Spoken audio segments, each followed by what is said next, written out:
I'd like to tell you about the strangest secret in the world. Some years ago, the late Nobel Prize-winning Dr. Albert Schweitzer was being interviewed in London, and a reporter asked him, "Doctor, what's wrong with men today?" And the great doctor was silent a moment, and then he said, "Men simply don't think." It's about this that I want to talk with you. We live today in a golden age. This is an era that man has looked forward to, dreamed of, and worked toward for thousands of years. But since it's here, we pretty well take it for granted. We in America are particularly fortunate to live in the richest land that ever existed on the face of the earth, a land of abundant opportunity for everyone. But do you know what happens? Well, let's take 100 men who start even at the age of 25. Do you have any idea what will happen to those men by the time they're 65? These 100 men who all start even at the age of 25 believe they're going to be successful. If you asked any one of these men if he wanted to be a success, he'd tell you he did. And you'd notice that he was eager toward life, that there was a certain sparkle to his eye, an erectness to his carriage, and life seemed like a pretty interesting adventure to him. But by the time they're 65, 1 will be rich. 4 will be financially independent. 5 will still be working. 54 will be broke. Now think a moment. Out of the 100, only 5 make the grade. Now why do so many fail? What has happened to the sparkle that was there when they were 25? What's become of the dreams, the hopes, the plans? And why is there such a large disparity between what these men intended to do and what they actually accomplished? When we say about 5% achieve success, we have to define success. And here's the best definition I've ever been able to find. Success is the progressive realization of a worthy ideal. If a man is working toward a predetermined goal and knows where he's going, that man is a success. If he's not doing that, he's a failure. Success is the progressive realization of a worthy ideal. Rollo May, the distinguished psychiatrist, wrote a wonderful book called Man's Search for Himself. And in this book he says, the opposite of courage in our society is not cowardice. It is conformity. And there you have the trouble today. It's conformity, people acting like everyone else without knowing why, without knowing where they're going. Now think of it. In America right now, there are over 18 million people 65 years of age and older. And most of them are broke. They're dependent on someone else for life's necessities. Now, we learn to read by the time we're 7. We learn to make a living by the time we're 25. Usually by that time, we're not only making a living, we're supporting a family. And yet by the time we're 65, we haven't learned how to become financially independent in the richest land that has ever been known. Why? We conform. And the trouble is that we're acting like the wrong percentage group, the 95 who don't succeed. Now, why do these people conform? Well, they really don't know. These people believe that their lives are shaped by circumstances, by things that happen to them, by exterior forces. They're outer-directed people. A survey was made one time that covered a lot of men, working men, and these men were asked, "Why do you work? Why do you get up in the morning?" 19 out of 20 had no idea. If you ask them, they'll say, well, everyone goes to work in the morning, and that's the reason they do it, because everyone else is doing it. Now let's get back to our definition of success. Who succeeds? The only person who succeeds is the person who is progressively realizing a worthy ideal. He's the person who says, I'm going to become this, and then begins to work toward that goal. I'll tell you who the successful people are. A success is the school teacher who's teaching school because that's what he or she wants to do. The success is the woman who's a wife and mother because she wanted to become a wife and mother and is doing a good job of it. The success is the man who runs the corner gas station because that was his dream. That's what he wanted to do. The success is the successful salesman who wants to become a top-notch salesman and grow and build with his organization. A success is anyone who is doing deliberately a predetermined job because that's what he decided to do deliberately. But only 1 out of 20 does that. That's why today there isn't really any competition unless we make it for ourselves. Instead of competing, all we have to do is create.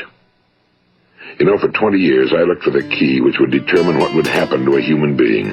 Was there a key I wanted to know which would make the future a promise that we could foretell to a large extent? Was there a key that would guarantee a person's becoming successful if he only knew about it and knew how to use it? Well, there is such a key, and I found it. Have you ever wondered why so many men work so hard and honestly without ever achieving anything in particular, and others don't seem to work hard and yet seem to get everything? They seem to have the magic touch. You've heard them say that about someone. Everything he touches turns to gold. And have you ever noticed that a man who becomes successful tends to continue to become successful? And on the other hand, have you noticed how a man who's a failure tends to continue to fail? Well, it's because of goals. Some of us have goals, some don't. People with goals succeed because they know where they're going. It's that simple. Think of a ship leaving a harbor, and think of it with the complete voyage mapped out and planned. The captain and crew know exactly where it's going and how long it'll take. It has a definite goal. Now, 9,999 times out of 10,000, it will get to where it started out to get. Now, let's take another ship, just like the first, only let's not put a crew on it or a captain at the helm. Let's give it no aiming point, no goal, no destination. We just start the engines and let it go. I think you'll agree with me that if it gets out of the harbor at all, it will either sink or wind up on some deserted beach, a derelict. It can't go anyplace because it has no destination and no guidance, and it's the same with a human being. Take the salesman, for example. There's no other person in the world today with the future of a good salesman. Selling is the world's highest paid profession, if we're good at it, and if we know where we're going. Every company needs top-notch salesmen, and they reward those men. The sky's the limit for them. But how many can you find?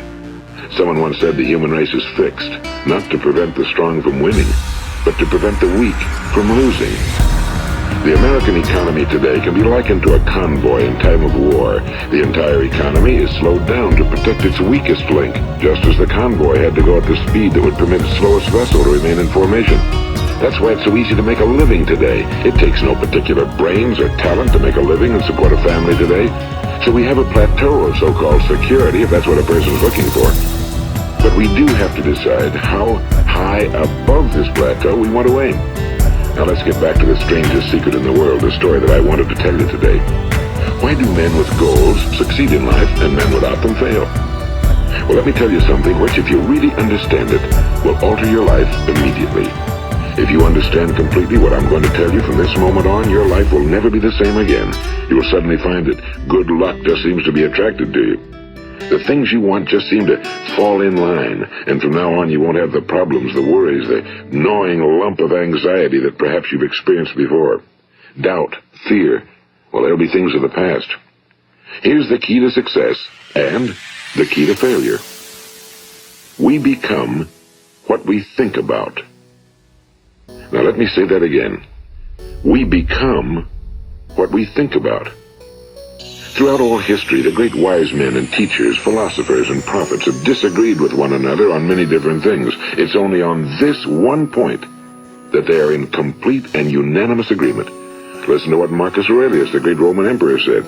A man's life is what his thoughts make of it. Disraeli said this. Everything comes if a man will only wait.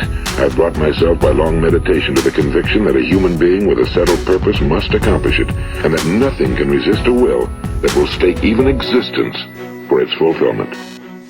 Ralph Waldo Emerson said this, a man is what he thinks about all day long. William James said, the greatest discovery of my generation is that human beings can alter their lives by altering their attitudes of mind. And he also said, we need only in cold blood act as if the thing in question were real, and it will become infallibly real by growing into such a connection with our life that it will become real. It will become so knit with habit and emotion that our interest in it will be those which characterize belief. And he also said, if you only care enough for a result, you will almost certainly attain it. If you wish to be rich, you will be rich. If you wish to be learned, you will be learned. If you wish to be good, you will be good. Only you must then really wish these things and wish them exclusively, and not wish at the same time 100 other incompatible things just as strongly. In the Bible, you read in Mark 9:23, if thou canst believe, all things are possible to him that believeth. My old friend Dr. Norman Vincent Peale put it this way, this is one of the greatest laws in the universe. Fervently do I wish I had discovered it as a very young man. It dawned upon me much later in life, and I found it to be one of the greatest, if not my greatest discovery outside of my relationship to God. The great law, briefly and simply stated, is that if you think in negative terms, you will get negative results. If you think in positive terms, you will achieve positive results. That is the simple fact, he went on to say, which is at the basis of an astonishing law of prosperity and success. In 3 words, believe and succeed. William Shakespeare put it this way: our doubts are traitors and make us lose the good we oft might win by fearing to attempt. George Bernard Shaw said, people are always blaming their circumstances for what they are. I don't believe in circumstances. The people who get on in this world are the people who get up and look for the circumstances they want, and if they can't find them, make them. Well, it's pretty apparent, isn't it? And every person who discovered this for a while believed that he was the first one to work it out. We become what we think about. Now, it stands to reason that a person who's thinking about a concrete and worthwhile goal is going to reach it, because that's what he's thinking about, and we become what we think about. Conversely, the man who has no goal, who doesn't know where he's going, and whose thoughts must therefore be thoughts of confusion and anxiety and fear and worry, becomes what he thinks about. His life becomes one of frustration and fear and anxiety and worry. And if he thinks about nothing, he becomes nothing. Now, how does it work? Why do we become what we think about? Well, I'll tell you how it works as far as we know. Now, to do this, I want to tell you about a situation that parallels the human mind. Suppose a farmer has some land, and it's good fertile land. Now, the land gives the farmer a choice. He may plant in that land whatever he chooses. The land doesn't care. It's up to the farmer to make the decision. Now, remember, we're comparing the human mind with the land because the mind, like the land, doesn't care what you plant in it. It will return what you plant, but it doesn't care what you plant. Now let's say that the farmer has 2 seeds in his hand. One is a seed of corn, the other is nightshade, a deadly poison. He digs 2 little holes in the earth and he plants both seeds, one corn, the other nightshade. He covers up the holes, waters, and takes care of the land, and what will happen? Invariably, the land will return what's planted. As it's written in the Bible, as ye sow, so shall ye reap. Now remember, the land doesn't care. It'll return poison in just as wonderful abundance as it will corn. So up come the 2 plants. One corn, one poison. Now the human mind is far more fertile, far more incredible and mysterious than the land, but it works the same way. It doesn't care what we plant. Success, failure. A concrete, worthwhile goal, or confusion. Misunderstanding, fear, anxiety, and so on. But what we plant, it must return to us. You see, the human mind is the last great unexplored continent on Earth. It contains riches beyond our wildest dreams. It will return anything we want to plant. Now you might say, well, if that's true, why don't people use their minds more? Well, I think they figured out an answer to that one too. Our mind comes as standard equipment at birth. It's free, and things that are given to us for nothing we place little value on. Things that we pay money for, we value. The paradox is that exactly the reverse is true. Everything that's really worthwhile in life came to us free. Our minds, our souls, our bodies, our hopes, our dreams, our ambitions, our intelligence, our love of family and children and friends and country, all these priceless possessions are free. But the things that cost us money are actually very cheap and can be replaced at any time. A good man can be completely wiped out and make another fortune. He can do that several times. Even if our home burns down, we can rebuild it. But the things we got for nothing, we can never replace. The human mind isn't used because we take it for granted. Familiarity breeds contempt. It can do any kind of job we assign to it, but generally speaking, we use it for little jobs instead of big, important ones. Universities have proved that most of us are operating on about 10% or less of our abilities. So decide now, what is it you want? Plant your goal in your mind. It's the most important decision you ever make in your entire life. What is it you want? You want to be an outstanding salesman? A better worker at your particular job? You want to go places in your company? In your community? You want to get rich? All you've got to do is plant that seed in your mind, care for it, work steadily toward your goal, and it will become a reality. It not only will, there's no way that it cannot. You see, that's a law, like the laws of Sir Isaac Newton, the laws of gravity. If you get on top of a building and jump off, you'll always go down. You will never go up, and it's the same with all the other laws of nature. They always work. They're inflexible. Think about your goal in a relaxed, positive way. Picture yourself in your mind's eye as having already achieved this goal. See yourself doing the things you will be doing when you've reached your goal. Ours has been called the phenobarbital age, the age of ulcers and nervous breakdowns and tranquilizers, at a time when medical research has raised us to a new plateau of good health and longevity. Far too many of us worry ourselves into an early grave, trying to cope with things in our own little personal ways, without learning a few great laws that will take care of everything for us. These things we bring on ourselves through our habitual way of thinking.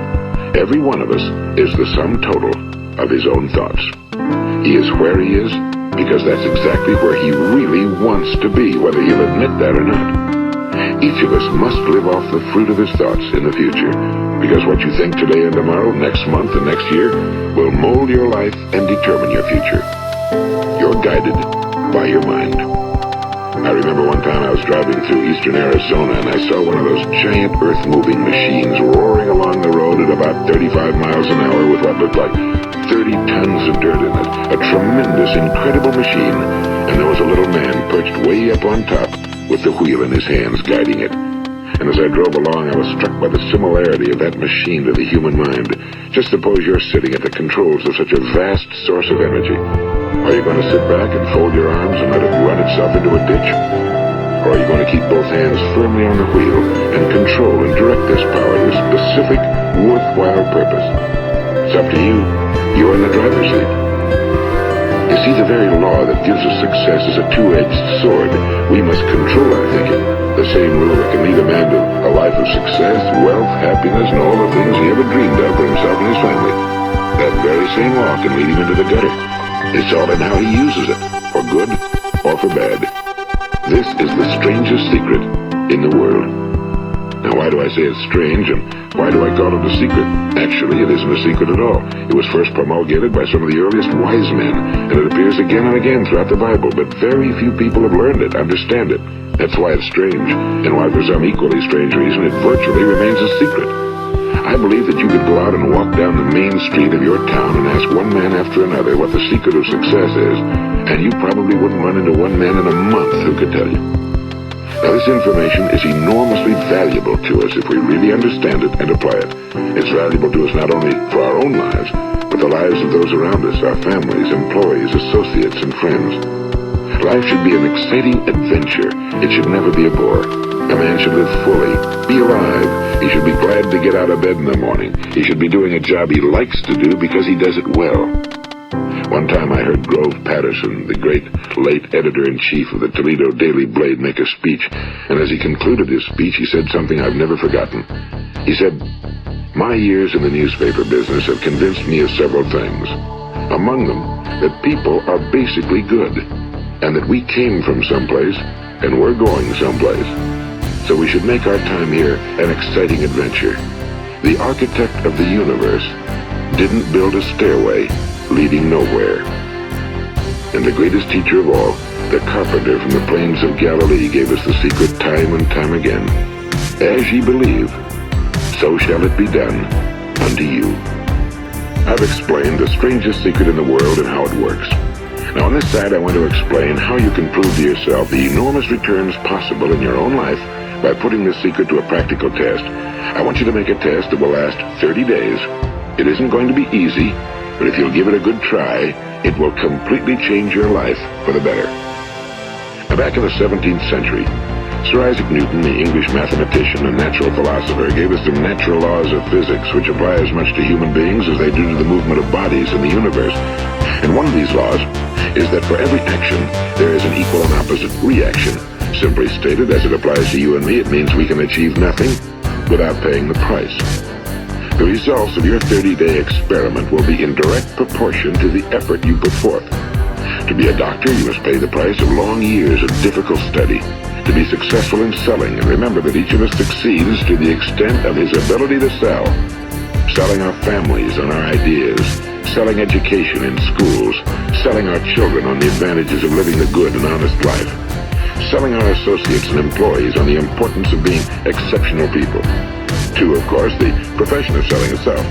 But to be successful in selling our way to the good life, we must be willing to pay the price. Now, what is that price? Well, it's many things. First, it's understanding emotionally as well as intellectually that we literally become what we think about, that we must control our thoughts if we're to control our lives. It's understanding fully that as ye sow, so shall ye reap. Second, it's cutting away all fetters from the mind and permitting it to soar as it was divinely designed to do. It's the realization that your limitations are self-imposed and that the opportunities for you today are enormous beyond belief. It's rising above narrow-minded pettiness and prejudice. And third, it's using all your courage to force yourself to think positively on your own problem, to set a definite and clearly defined goal for yourself, to let your marvelous mind think about your goal from all possible angles, to let your imagination speculate freely upon many different possible solutions, to refuse to believe that there are any circumstances sufficiently strong to defeat you in the accomplishment of your purpose, to act promptly and decisively when your course is clear, and to keep constantly aware of the fact that you are at this moment standing in the middle of your own acres of diamonds, as Russell Conwell used to point out. And fourth, save at least 10% of every dollar you earn.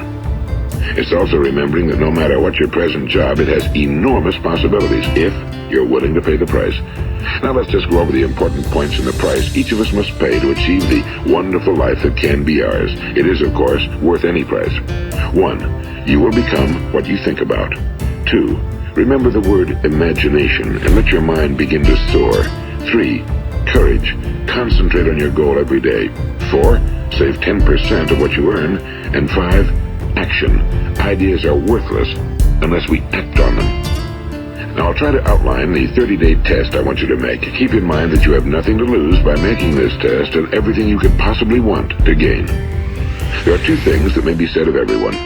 Each of us wants something, and each of us is afraid of something. I want you to write on a card what it is you want more than anything else. It may be more money. Perhaps you'd like to double your income or make a specific amount of money. It may be a beautiful home. It may be success at your job. It may be a particular position in life. It could be a more harmonious family. Each of us wants something. Now write down on your card specifically what it is you want. Make sure it's a single goal and clearly defined. You needn't show it to anyone, but carry it with you so that you can look at it several times a day. Think about it in a cheerful, relaxed, positive way each morning when you get up. And immediately you have something to work for, something to get out of bed for, something to live for. Look at it every chance you get during the day and just before going to bed at night. And as you look at it, remember that you must become what you think about, and since you're thinking about your goal, you realize that soon it will be yours. In fact, it's yours really the moment you write it down and begin to think about it. Look at the abundance all around you as you go about your daily business. You have as much right to this abundance as any other living creature. It's yours for the asking.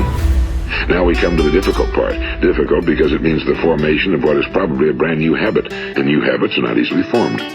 Once formed, however, it will follow you for the rest of your life. Stop thinking about what it is you fear. Each time a fearful or negative thought comes into your consciousness, replace it with a mental picture of your positive and worthwhile goal. And there will come times when you'll feel like giving up. It's easier for a human being to think negatively than positively. That's why only 5% are successful. You must begin now to place yourself in that group. For 30 days, you must take control of your mind. It will think about only what you permit it to think about. Each day for this 30-day test, do more than you have to do. In addition to maintaining a cheerful, positive outlook, give of yourself more than you've ever done before. Do this knowing that your returns in life must be in direct proportion to what you give. The moment you decide on a goal to work toward, you're immediately a successful person. You are then in that rare and successful category of people who know where they're going.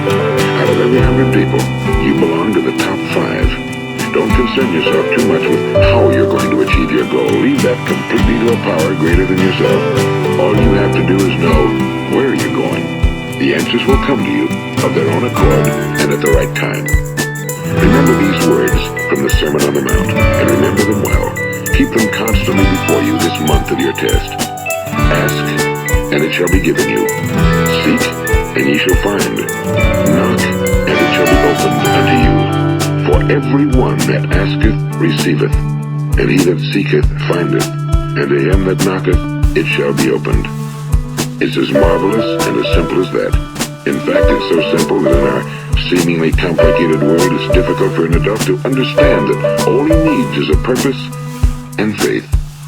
For 30 days, Do your very best. If you're a salesman, go at it as you've never done before, not in a hectic fashion, but with the calm, cheerful assurance that time well spent will give you the abundance in return you deserve and want. If you're a homemaker, devote your 30-day test to completely giving of yourself without thinking about receiving anything in return, and you'll be amazed at the difference it makes in your life. No matter what your job, do it as you've never done it before for 30 days.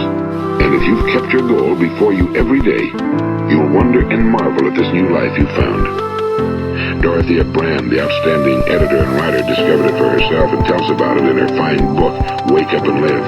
Her entire philosophy is reduced to the words, act as though it were impossible to fail. She made her own test with sincerity and faith, and her entire life was changed to one of overwhelming success.